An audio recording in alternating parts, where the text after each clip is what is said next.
Bismillahirrahmanirrahim. Assalamualaikum warahmatullahi wabarakatuh. Kami dari kelompok 1 akan menjelaskan mengenai makalah yang telah kami buat, yaitu berkaitan dengan panutan kita Nabi Muhammad SAW, nasab beliau dan kewafatan ayahnya, dan yang terakhir yaitu kelahiran dan penyusuan Nabi. Sebelumnya saya Trimutia, di sini saya akan menjelaskan mengenai Rasulullah SAW sebelum lahir. Konon, sebelum Rasulullah SAW dilahirkan, perasaan Aminah begitu tenang dan damai, terutama pada 12 hari sebelum kelahiran. Aminah juga mengalami beberapa kejadian yang mengagumkan menjelang kelahiran sang Rasul. Ada 12 peristiwa penting terkait kelahiran Rasulullah. Yang pertama, pada malam tanggal pertama Rabiul Awal, Aminah merasa sangat tenang dan damai. Ia diberi ketenangan oleh Allah dan kedamaian oleh Allah jelang kelahiran sang putra. Pada tanggal kedua, Aminah menerima seruan berita dari Allah bahwa ia akan mendapatkan anugerah yang luar biasa dari Allah Subhanahu wa Ta'ala. Pada malam ketiga Rabiul Awal, ia kembali mendapatkan seruan dari Allah bahwa ia akan melahirkan Nabi Muhammad SAW yang menjadi suatu anugerah yang mulia. Pada malam keempat, Aminah mendengar dengan jelas di telinganya terdengar suara zikir dari malaikat untuk Aminah. Kemudian pada malam kelima, Aminah bermimpi bertemu dengan Nabi Ibrahim alaihissalam. Ia diperintahkan untuk bergembira karena sebentar lagi akan melahirkan seorang nabi yang memiliki sifat mulia dan agung. Bahagialah engkau, wahai Aminah, dengan lahirnya nabi yang agung ini, nabi pemilik cahaya yang terang benderang, nabi pemilik keutamaan, nabi pemilik kemuliaan, dan nabi pemilik segala bentuk pujian, kata Nabi Ibrahim kepada Aminah di mimpi Aminah pada malam itu. Kemudian pada malam ke-6, alam semesta begitu terang dengan dipenuhi cahaya di sudut-sudut alam semesta yang menjadikan tidak ada kegelapan pada malam itu. Pada malam ke-7, Aminah melihat para malaikat berbondong-bondong mendatangi rumahnya. Para malaikat menyampaikan kabar gembira bahwa waktu kelahiran Nabi Muhammad SAW sudah semakin dekat. Pada malam berikutnya, Aminah mendengar berita yang menyerukan kepada seluruh penghuni alam untuk berbagi karena kelahiran Rasulullah semakin dekat. Malam ke-9, ia benar-benar tidak merasakan sakit sedikit pun, yang ada dia mendapatkan perasaan damai dan tenang jelang kelahiran sang putra. Kemudian pada malam ke-10, Aminah melihat tanah Mina dan Kaif bergembira menyambut kelahiran Muhammad. Kemudian malam ke-11, Aminah melihat seluruh masyarakat senang menyambut kelahiran Nabi Muhammad SAW. Kemudian pada malam ke-12, Aminah melihat langit begitu cerah. Awalnya ibu Nabi Muhammad SAW ini menangis karena sendirian di rumah. Abdul Muthalib, kakek dari Rasulullah, sedang bermunajat di Ka'bah. Semua nabi-nabi yang hadir di mimpi Aminah, ibu Rasulullah SAW, berpesan kepadanya bahwa jika telah lahir namai anak itu dengan nama Muhammad yang artinya terpuji, karena anak itu akan menjadi manusia yang memiliki sifat agung, terpuji di dunia maupun di akhirat.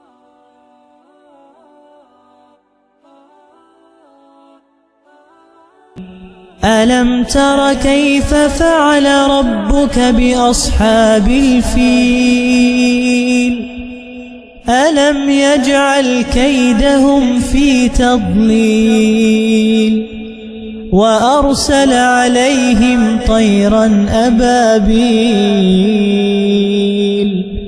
ترميهم بحجارة من سجيل فجعلهم كعصف مأكول.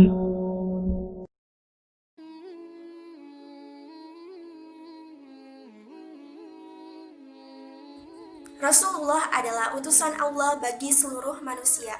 Beliau Dilahirkan di kota Mekah tepatnya pada tanggal 12 Rabiul Awal 571 Masehi tahun gajah. Mengapa dikatakan tahun gajah? Karena pada saat itu ada seseorang yang berniat untuk menghancurkan Ka'bah. Ia bernama Raja Habasyah beserta pasukannya yang dikenal dengan pasukan gajah. Namun usahanya sia-sia, gagal karena Allah mengirimkan burung-burung yang dapat membunuh mereka. Rasulullah adalah anak dari Siti Aminah dan ayahnya Abdullah.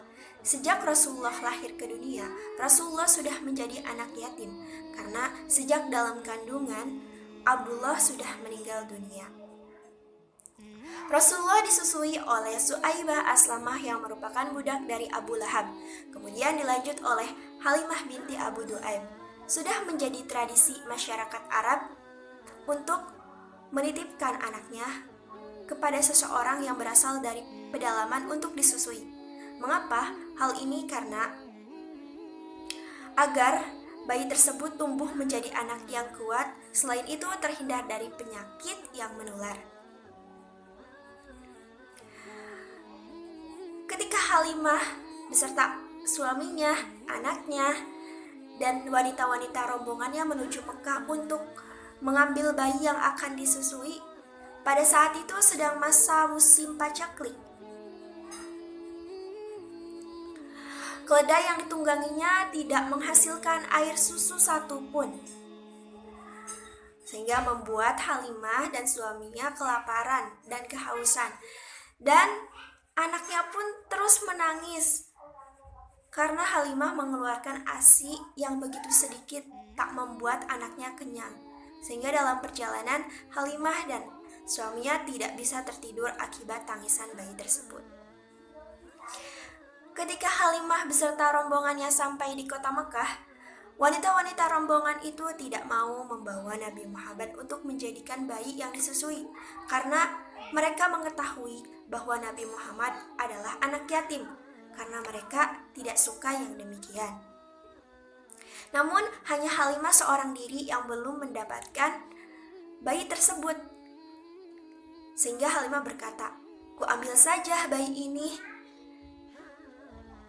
Pantang bagiku pulang sebelum mendapatkan bayiku, ambil saja bayi ini." Lalu kemudian suaminya berkata, "Terserah engkau saja. Mungkin Allah memberikan berkah lewat bayi ini." Akhirnya lah Halimah dan suaminya beserta anak bayinya membawa Muhammad kecil. Ketika dalam perjalanan, banyak sekali hal-hal yang menakjubkan. Salah satunya yaitu air susu Halimah mengeluarkan ASI yang cukup banyak, sehingga Muhammad kecil mampu meminum air ASI itu cukup sampai kenyang. Kemudian anaknya pun ikut meminum air susu tersebut. Tak hanya itu, keledai yang ditumpanginya pun mengeluarkan air susu yang cukup banyak pula, sehingga membuat Halimah dan suaminya memeras air susu tersebut dan meminumnya sampai kenyang. Tak hanya itu pula, keledai yang ditungganginya pun yang saat awal berangkat jalan begitu lambat, namun sekarang berjalan begitu cepat hingga menyusul rombongan-rombongan yang telah lebih dahulu berangkat. Kemudian rombongan-rombongan tersebut terheran-heran. "Halimah, apakah itu keledai yang sama yang dipakai engkau kemarin?" Lalu Halimah menjawab, "Ya, ini keledai yang sama." "Sungguh ajaib," komentar mereka. Akhirnya lah Halimah beserta suaminya, anaknya, dan Muhammad kecil sampai di rumah dengan cepat daripada rombongannya. Saat Halimah sampai di rumah, kambing-kambing Halimah menghampiri Halimah dengan ambing yang penuh. Hingga pada saat itu, Halimah dan suaminya langsung memerah kambing tersebut dan meminumnya beserta keluarganya. 2 tahun lamanya Halimah mengurus Rasulullah. 2 tahun itu pula Halimah mendapat keberkahan. Hingga sampai waktunya tiba Halimah untuk menyerahkan Muhammad kepada Siti Aminah ibundanya. Ia meminta kepada Siti Aminah untuk tetap mengurus Nabi Muhammad. Akhirnya lah Siti Aminah mengizinkan Halimah untuk mengurus Muhammad kembali. Ketika umur 4 tahun, ada suatu peristiwa yang disebut dengan peristiwa pembelahan dada. Pada saat itu, Nabi Muhammad sedang bermain bersama anak-anak, bersama teman-temannya. Ketika itu ada seorang laki-laki yang berjubah putih, kemudian membawa Nabi Muhammad lalu merebahkannya dan membuka dan membelah dadanya dan mengambil segumpal hati, kemudian dibersihkan oleh air jam-jam dalam bejana emas dan berkata, ini bagian dari setan. Kemudian dikembalikan lagi. Teman-temannya pun berlarian menghampiri Halimah. Muhammad dibunuh. Halimah terkejut dan sangat khawatir. Kemudian Halimah langsung berlari bersama suaminya untuk mencari Nabi Muhammad. Ketika itu, dia menemukan Nabi Muhammad dalam keadaan pucat pasi. Dia bertanya kepada Muhammad kecil dengan hati-hati, "Kenapa kamu, Nak?" Nabi Muhammad menjawab, "Ada seorang laki-laki yang menghampiriku, kemudian merebahkanku dan mengambil isi dalam perutku." Pada saat itu pula, Halimah terkejut dan langsung memberikan kepada Siti Aminah. Resmi Nabi Muhammad diasuh oleh Siti Aminah. Namun tidak berselang lama. Saat umur 6 tahun, Siti Aminah pergi ke Madinah untuk berziarah ke makam suaminya. Dalam perjalanannya, Siti Aminah jatuh sakit, sehingga pada saat itu Siti Aminah meninggal dunia. Oleh karena itu, Nabi Muhammad ketika umur 6 tahun sudah menjadi anak yatim piatu. Setelah itu, Nabi Muhammad diasuh oleh kakeknya Abdul Muthalib. Kakeknya sangat menyayangi dan mencintai Nabi Muhammad melebihi anaknya. Pernah suatu ketika, kakeknya mempunyai tempat untuk berdiam diri dan anaknya pun tidak pernah mengunjungi tempat tersebut karena mereka menghargai Abdul Muthalib sebagai ayahnya.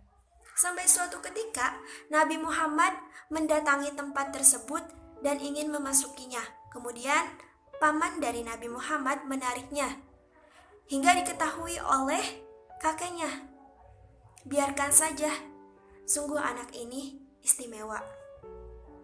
Namun tak berselang lama, kakeknya saat Nabi Muhammad umur 8 tahun, kakeknya meninggal dunia. Pada saat itu pula Nabi Muhammad diasuh oleh Abi Thalib pamannya. Abi Thalib pun sangat menyayangi Nabi Muhammad melebihi anak-anaknya. Mungkin materi selanjutnya akan dijelaskan oleh pemateri selanjutnya. Kemudian saya akan menjelaskan tentang hujan turun karena kemuliaannya. Ibnu Asakir meriwayatkan dan Julhuma bin Urfuto yang pada waktu hari datang ke Mekah saat penduduknya mengalami pancaklik. Orang-orang Quraisy mengadu kepada Abu Thalib, "Wahai Abu Thalib, lembah mulai mengering dan keluarga kami sangat kelaparan, maka berdoalah untuk meminta hujan." Kemudian Abu Thalib keluar bersama dengan Nabi Muhammad SAW, lalu disandarkannya punggung keponakannya itu di dinding Ka'bah. Kemudian Nabi Muhammad menengadahkan tangannya. Saat itu langit bersih tanpa awan. Namun tidak lama kemudian awan berdatangan dari segala penjuru dan hujan pun turun dengan deras. Kemudian lembah Mekah memancarkan airnya, ladang dan gurun menjadi subur. Selanjutnya yaitu Rohib Buhairo. Ketika Nabi Muhammad SAW berusia 12 tahun, namun ada yang mengatakan lebih 2 bulan 10 hari, Abu Thalib mengajaknya ke Syam untuk berniaga. Keduanya sampai di suatu tempat bernama Busro atau wilayah Syam dan ibu kota Hauran, yang saat itu merupakan ibu kota Arab di bawah kekuasaan Kekaisaran Romawi. Di situ ada seorang pendeta terkenal bernama Buhairo. Nama aslinya adalah Jirjis. Ketika kafilah Nabi Muhammad SAW tiba di sana, si pendeta itu keluar menjumpai mereka. Padahal dia tidak mau menemui seorang pun sebelumnya. Awalnya dia membaur ke kafilah itu, namun pelan-pelan dihampirinya Nabi Muhammad SAW. Digenggamnya tangannya seraya berkata, "Inilah penghulu para rasul, inilah rasul utusan Tuhan alam semesta, inilah orang yang diutus oleh Allah sebagai rahmat bagi seluruh alam." Mendengar perkataannya, Abu Thalib dan beberapa pembesar Quraisy bertanya, "Dari mana engkau tahu?" Buhairo kemudian menjawab, "Sungguh ketika kalian mulai mendekati Aqabah, semua batu dan pepohonan bersujud atau merunduk, padahal batu dan pohon tidak akan bersujud kecuali di situ ada seorang nabi. Aku mengenali dia dari cincin nubuah di bawah tulang rawan bahunya. Bentuknya menyerupai buah apel. Kami mengetahui tanda seperti itu dari kitab suci kami." Buhairo menjamu seluruh kafilah layaknya tamu. Dimintanya Abu Thalib agar membawa Nabi Muhammad SAW pulang dan mengurungkan niatnya untuk membawanya ke Syam. Dia mengkhawatirkan ancaman dari orang-orang Romawi dan Yahudi. Maka Nabi Muhammad kemudian dikirim kembali ke Mekah bersama sebagian anak lainnya. Selanjutnya yaitu Perang Fijar. Sewaktu Nabi Muhammad SAW berusia 20 tahun, terjadilah Perang Fijar di Pasar Ukaz yang melibatkan Bani Qais Ailan dengan suku Quraisy yang didukung oleh Bani Kinanah. Perang ini disebut dengan Perang Fijar. Pemicunya adalah seseorang dari Bani Kinanah mengkhianati 3 orang dari Bani Qais Ailan. Kabar kejadian ini pun sampai ke Pasar Ukaz dan menyulut emosi kedua kabilah. Saat itu, tampak pimpinan suku Quraisy dan Kinanah ada di tangan Harb bin Umayyah. Dia memang layak mendudukinya, baik dari sisi senioritas maupun kemuliaannya. Jelang siang, Bani Qais telah berhasil mengalahkan Bani Kinanah dan menguasai wilayah itu sampai tengah hari. Sejumlah tokoh Quraisy berinisiatif menggelar perundingan damai. Mereka menghitung jumlah korban di kedua belah pihak. Pihak yang korbannya lebih banyak berhak mendapatkan diat dari kelebihan korban itu. Mereka sepakat untuk berdamai dengan perjanjian tersebut. Mereka tidak akan melanjutkan peperangan dan melupakan semua bentuk permusuhan di antara mereka. Perang ini dinamakan Perang Fijar karena telah melanggar kehormatan bulan suci. Nabi Muhammad juga mengikuti perang ini. Tugasnya adalah menyiapkan anak panah untuk dibidikan. Selanjutnya yaitu Hilful Fudul. Mengakhiri perang ini ditandatanganilah Hilful Fudul pada bulan Zulqa'dah, salah satu bulan suci. Perjanjian ini disepakati oleh beberapa kabilah Quraisy, di antaranya yaitu Bani Hashim, Bani Muttalib, Bani As'ad bin Abdul Uzza, Bani Zuhrah bin Qilab, dan Bani Taim bin Murrah. Mereka berkumpul di rumah Abdullah bin Jud'an At-Taimi, yang dianggap sebagai sesepuh dan orang mulia. Mereka bersepakat bahwa siapapun penduduk Mekah atau lainnya yang dizolimi pasti dibela. Mereka akan terus mendampingi pihak yang dizolimi itu sampai kezaliman yang menimpanya terbalaskan. Semangat dari perjanjian ini adalah menghilangkan fanatisme jahiliyah yang dipicu oleh fanatisme kabilah.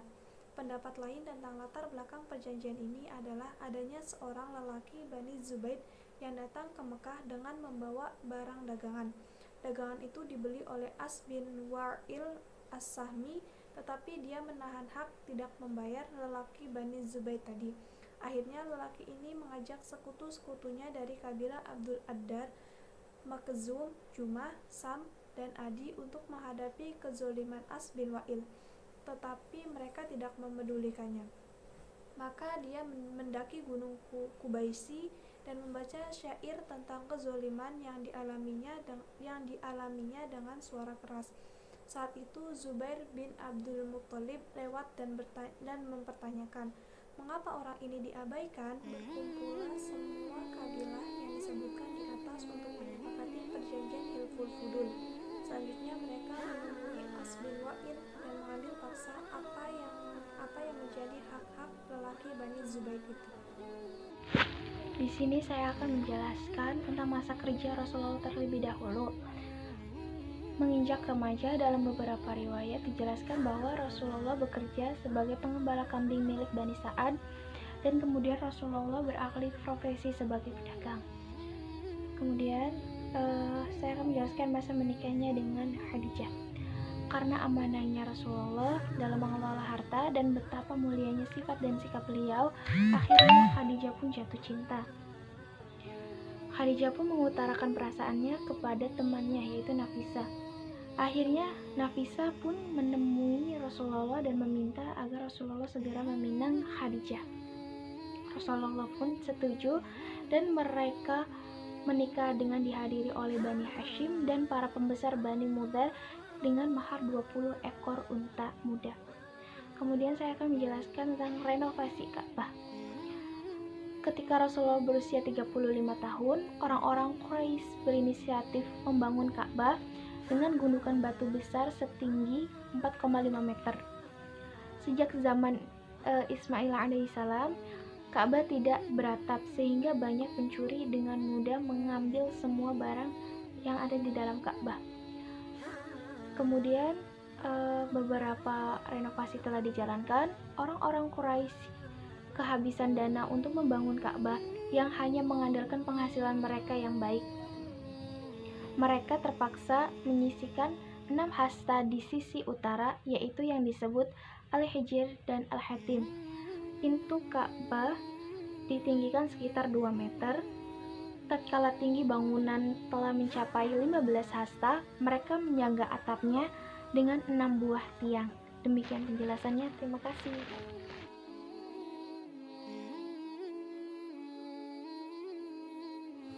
Karakter Rasulullah Shallallahu Alaihi Wasallam di dalam diri Nabi Muhammad terkumpul banyak kelebihan dan sifat terpuji. Beliau adalah figur ideal dengan pikiran jernih dan analisis panjang. Beliau juga memperoleh kedudukan terhormat berkat kecerdasannya, kedalaman wawasannya, kecermatan memilih sarana dan mencapai tujuannya. Beliau juga lebih suka berenung berlama-lama untuk mengamati, berpikir panjang dan mendalami kebenaran. Beliau gemar mempelajari kisah hidup manusia dalam problematika sosial. Beliau menolak dan menghindarkan berbagai kufarat. Dalam bergaul dengan orang lain, beliau mempertimbangkan betul kemaslahatannya dan urusan mereka. Jika membawa kebaikan, beliau akan bergabung, dan jika tidak, beliau lebih suka memisahkan diri. Takdir telah membentengi diri dan menjaganya ketika sekali dua kali timbul dorongan nafsu ingin sekedar menikmati kenikmatan atau hendak menikmati keinginan yang kurang baik, Allah akan menghalanginya dari hal itu.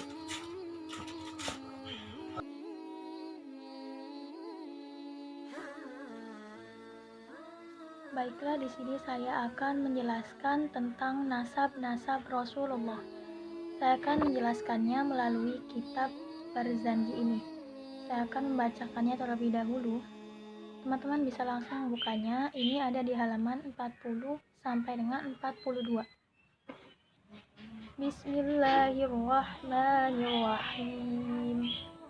Wa ba'du fa'aqulu huwa sayyiduna Muhammad ibn Abdullah ibn Abdul Muttalib wasmuhu Syaibatul Hamdi Humidat Fisaluhu Saniyah ibni Hashim wasmuhu Amr bin Abdi Manaf wasmuhu Mughiratul ladhi tamal irtiqa'ul li'ulyah ibni Qusay wasmuhu Mujammi'a summiya bi Qusay litaqasihi fi biladil quda'at al-qasiyah ila an a'adahu Allah ta'ala ila al-haramil muhtarami fahama himah ibni Kilab wasmuhu Hakim ibni Murrah ibni Ka'b ibni Lu'ay ibni Ghalib ibni Fihr wasmuhu Quraisy wa ilaihi tasamul butunul Quraisyiyah wa ma fawquhu kinaniyun kama janaha ilaihil kathiru wartabuh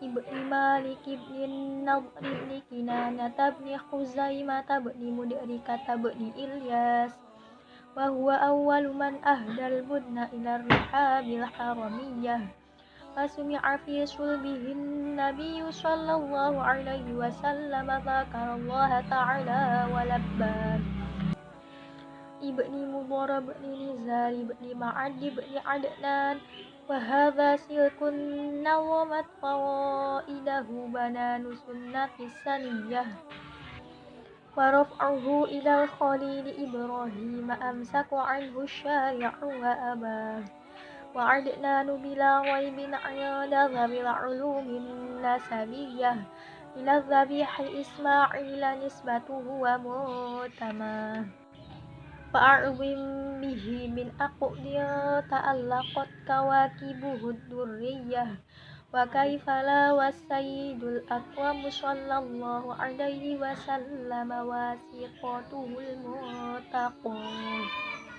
sadaqallahul azim.